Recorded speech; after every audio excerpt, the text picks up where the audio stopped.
Well, that is just my unfortunate afternoon lighting. If you're following along, I purchased this F-150 for $500, and a lot of people commented on the last video I did on this one about how they didn't believe that I got it for $500 or other various... The price was a real sticking point for people. And this thing was up for sale for a whole month before I went and bought it, meaning that other people went and looked at it and were like, no, I don't feel like doing the work on it. So I'm going to give you some tough love right now. First, this doesn't apply if you live in the Northeast. I feel for you guys. I understand the Northeast, you guys got rust. It's a whole different animal. We don't have that here. And really in like 3/4 of the US. It's not a big deal in most of the US. So with the exception of y'all in the Northeast, tough love time. I think a lot of people will go onto like Facebook Marketplace or Craigslist or whatever, and they're going to be like, I want a truck.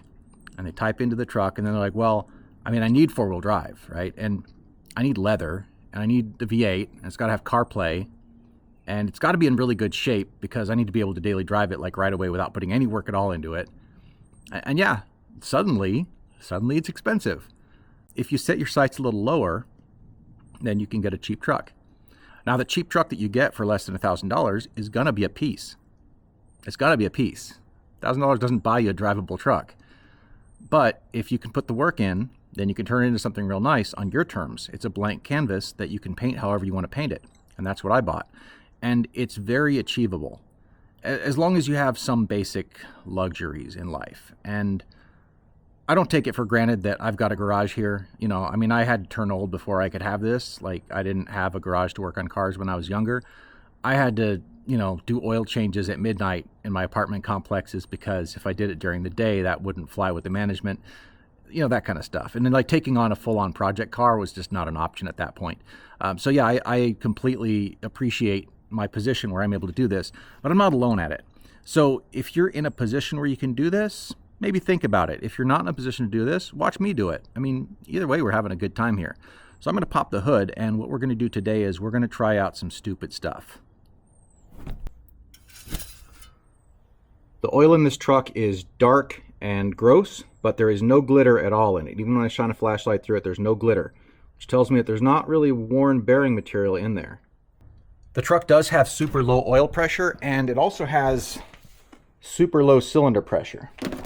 So we're at 90 PSI or less on all 6 cylinders, and that's bad. If you know about engines, that's pretty worn out. Now there's a possibility that it's stuck rings. I don't suspect that's the case for a bunch of reasons, but possibility it's stuck rings. I think it's probably that it's just sloppy loose because of some deferred oil changes, maybe long idle intervals, stuff like that. In any case, this motor's coming out of here. I already ordered a replacement remanufactured engine, and the reason I did that right up front is because when I bought this truck for a really low price, I knew that I was going to have to put real work into it. I knew I wanted to keep it for me long term. This isn't like a flip resell thing. This is I wanted a truck and couldn't afford a brand new one kind of thing. I could afford a remanufactured engine. So I bought a remanufactured engine that'll be nice and tight showing up here whenever they get done building it, putting it on a truck. This one's coming out, and we're going to do some deep dive investigation into what actually went wrong inside of it. But I put on my community page a poll asking if I should do like nothing at all with this because it would be a waste since the motor's coming out anyways, or should I try an oil change, which wouldn't really, you know, fix anything because the motor's still coming out, but at least it would give us something to learn maybe about, I don't know, learn something, right? So I got the cheapest oil that I possibly could. I just got 530. I figured, you know, it's a little thicker than the specified 020, I think, that's supposed to go in there. I also got a cheap oil filter to go on there. And then I also got 2 cans of this Restore. The Restore is, it says like 4-cylinder formula on there, and I think that just means the size because I've seen like the 6-cylinder and 8-cylinder formula, and they're just bigger. So I figured I'd just get 2 4-cylinder formulas. That kind of takes care of that. So we'll see if that changes anything. After we're done with that, I'll check compression on at least one of the cylinders and see if it's gone up since the last time, because that would teach us something. This isn't really like a Restore, like, look what it did to my motor. There's plenty of those things on the internet already, and I'm not really into that whole jam. But we'll learn something. It'll be fun. Anyway, first let's start up the motor with the Marvel Mystery Oil in it. We're not really going to learn anything from this. It's just going to do the work of circulating around in there and hopefully freeing up some gack.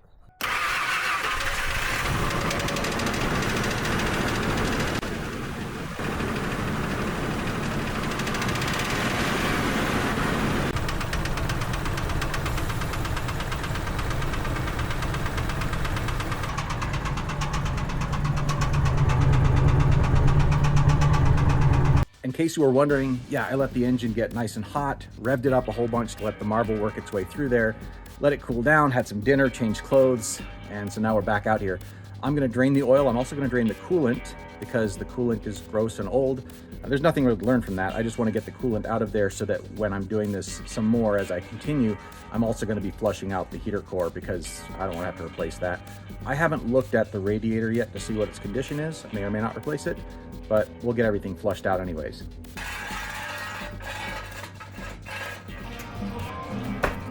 This is my first time getting under here, so I have of course sprayed this off, meaning that there was oil and everything down here, but I've sprayed it off with the pressure washer and foam and everything, so there's a lot less gack on it than there would be, but there's, you know, a little bit of surface rust.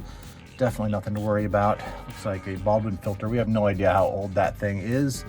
When the last time the oil was changed, maybe years and years ago for all I know. We've got to bust open that little drain plug right there, let out the sauce. This area up here by the horns is actually the only place I've seen where there's genuinely bad rust, and that's not going to be too difficult to fix.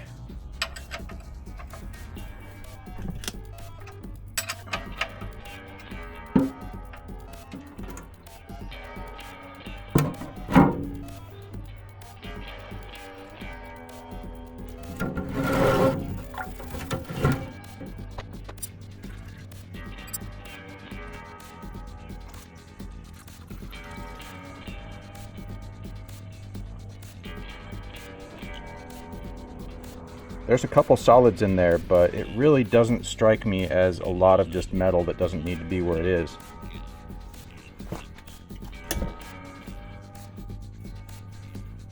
Because this is just an experiment, I wanted to use the cheapest oil and filter I could, and according to the book, it says that this is the Super Tech one for this engine, but it's a lot smaller than the one that came off. I'm probably not going to be using this one in the future for other stuff, but if it threads on, it'll work.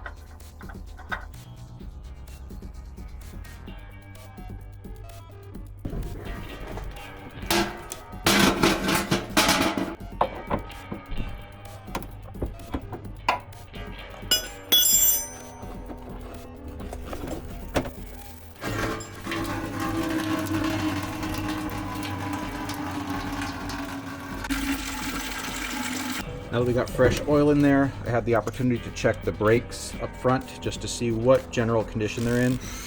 They need to be replaced, but they didn't look like the calipers need to be replaced or anything. And I know there's an opportunity on here to put the calipers and brake discs from an Expedition on these trucks to upgrade them. I'm not going to be doing on this. This is a lightweight truck, and I'm not going to be using it super hard. And I'd rather keep it so that everything's not stock. We'll be making some changes, but I want maintenance to be stock, just to make life easier for myself, my wife, anyone else who might drive it in the future.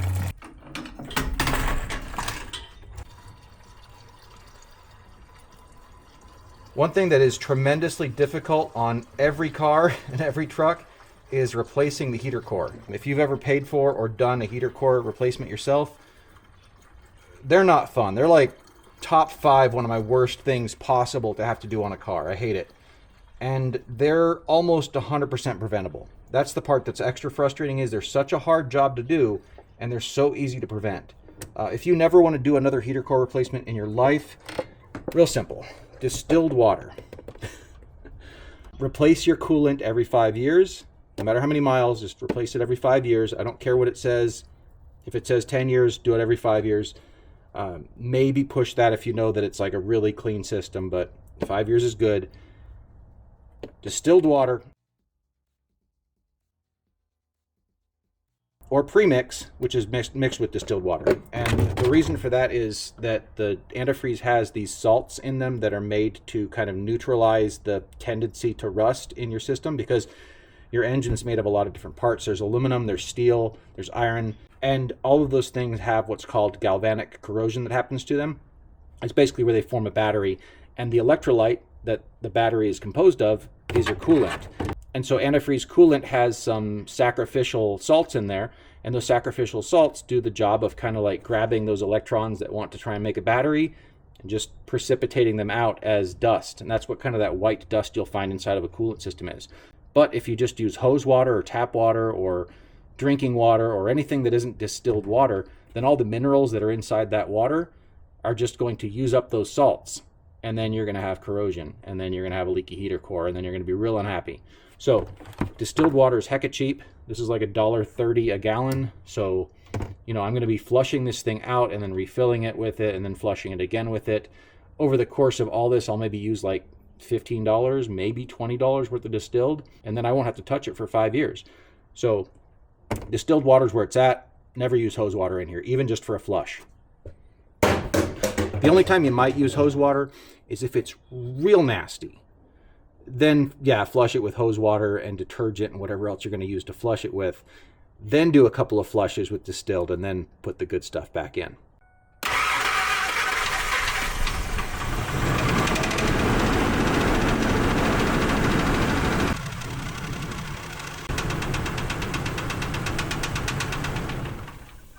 Yesterday I got this thing up to full operating temperature, and I revved it up to 2,000 and held it, and I revved it up to 4,000 RPM and held it, and I kind of slowly went back down. Not any specific pattern, just making sure that I cover all the bases, get the oil flowing around to all the different places it can at whatever pressure it's going to get to. And then I went ahead and shut it off, and it's cooled off. I'm going to start it up in a minute here just to get the oil circulated back around, make sure the rings are wet and everything. Don't want to run it too long because I don't want it to get hot and burn myself. And then we're going to check the cylinder pressure in just one of the pistons. I'm not going to take them all out because we're going to learn everything we need to learn from one of them. And then we'll find out if fresh oil did anything at all for compression. It probably didn't. After that, we're going to stick in 2 of these things, and we'll follow the instructions on there and do whatever it says we're supposed to do. I'm not taking this for a drive because it's not registered for the street, but I'll do the best I can to simulate that. And then we'll find out if anything changes. I'm going to lock in my prediction right now, though. I don't think it's going to do much. I mean, it might change the compression very slightly, but I don't think it's going to do anything at all for the underlying problem, and certainly not for the knocking noise. And the reason for that, I suspect what's wrong with this thing is it had like really high idle hours and possibly some long deferred oil change intervals. And that means I think that it's just kind of like the most uniform type of worn out. Like all the bearing journals have a lot more clearance than they should. The oil pump has more clearance than it should. There's just not enough oil pressure to pump up the lifters, so the lifters are sloppy, so they're making the loud noise. And of course, the same wear also occurred around all the cylinder liners, and so we've got all that low compression on all 6 pistons. That's what I suspect. So possibly changing the oil pump would fix that. At least it would fix some of that. It wouldn't rebuild the cylinder walls. But I think this would be a pretty easy rebuild. And so when I'm done with getting all the stuff done on this truck, I'll probably pull this thing out of the corner where I'm going to stick it and rebuild it. And maybe it'll go into someone's Mustang project or something. Not in that one, because that one's already got a 302 in it, and not in my wife's, because that thing just runs awesome and doesn't need to get messed with. But I know a few people around here with Mustangs, and I'm sure a couple of them could use some extra cubic inches. So, maybe I'll see if I can sell them something or trade something or whatever. Anyway, let's check some cylinder pressure. If you ever find yourself working on an SX, that's like the Ford 4.2 and 3.8, 3.9, whatever, V6, you're going to need one of these things for doing anything that involves compression testing or using air pressure to hold up your valves, stuff like that. Those things are like kind of a long snout adapter, and all the adapters that come with compression testers are all fatty like that. They don't fit. You got to get one that's specifically made to be skinny like that. I even tried to get crafty once and use an anti-fouler and just grind the outside of it down enough to fit. And because of the shape of everything, I ground all the way through it before I got it narrow enough to fit properly in there. So they make these, they're like $6. You just have to track one down and get it. Anyway, let's go ahead and pull out a spark plug and find out what kind of compression we get.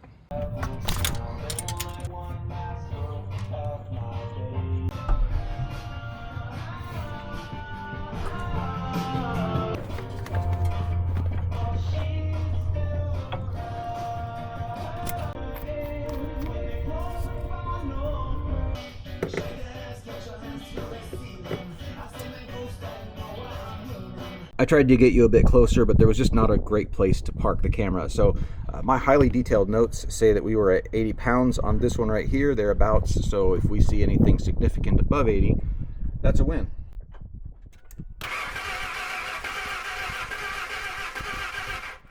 That's pretty close to almost 90, I want to say. So maybe we did pick up a couple of pounds. I mean, it's still abysmal, but I think it is very, very slightly better than it was. So that taught us something. Now we have this benchmark. Now let's go ahead and pour in the Restore. This is the only stuff that was on the shelf that actively stated that it restores compression. A lot of the other ones were just oil thickeners, and maybe that would work better given the oil pump guess that I'm making. However, this thing here just says shake well, add Restore, use Restore at every oil change, and that's it. So not a whole lot to it. It doesn't suggest driving 100 miles or any other whackness, so we should find out pretty quickly. Even though it doesn't explicitly say to do so, I'm going to do all the same stuff I did with the regular motor oil, bring it up to operating temperature, rev it, just make sure it gets all circulated around there, and then we're going to check the compression again wet and find out what the compression looks like. We will have to cool it down in between because I don't want to burn my hand on the exhaust manifold, but aside from that, we'll get a pretty accurate picture, I think. I don't expect it to change anything about the oil pressure situation. If the oil pump is worn out, it's worn out, but we'll check anyways to see if that light turns off in the dash. I've been wrong before.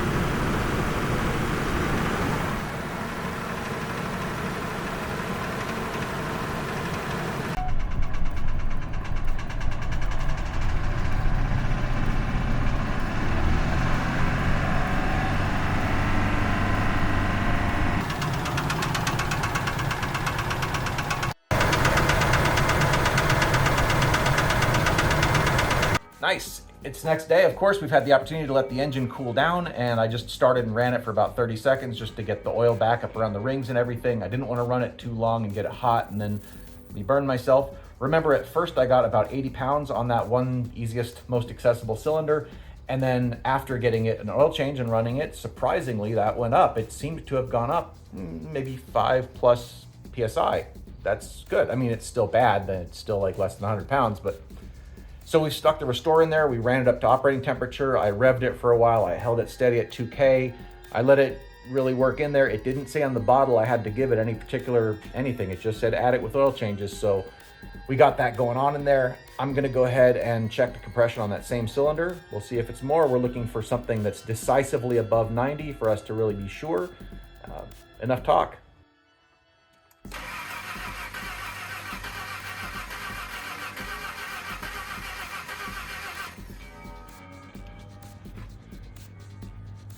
Yeah, that's not any better at all than it was with the fresh oil.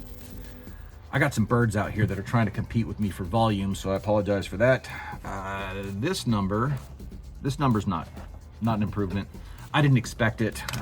You know, I mean, there's only so much you can really do from outside of an engine to make the inside better, and additives are pretty much either they're a spot treatment or they're wishful thinking.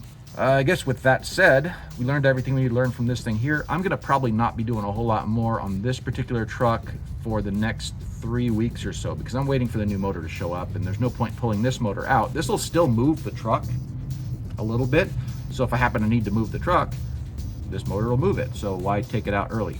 I do have more work to do on that Mustang. You'll notice that it's in pieces at this moment. I'm filming a video about doing a battery relocation to the back of that thing, and I'm doing it a bit different than a lot of other people do, so if you're interested in that kind of stuff, tune in, check out what I got going on for that. It's probably gonna be 2 weeks from today as I film this before that video's out, so mid-June, I guess. And also, if you like Mustang and F-150 content, I want you to check out D Creator's Creations. He does a lot of Mustang stuff, F-150 stuff, general car guy stuff, and most crucially, even though he's working hard at this, he hasn't yet got monetized because you need a certain number of watch minutes per year in order for YouTube to pay you anything. And so he's there doing all that work for free. So if you can, check out a couple of his videos, let him play in the background, I don't know, let him play on your phone while you take a shower or something. Just get him over that threshold so he can start getting a paycheck. Anyway, thanks for watching.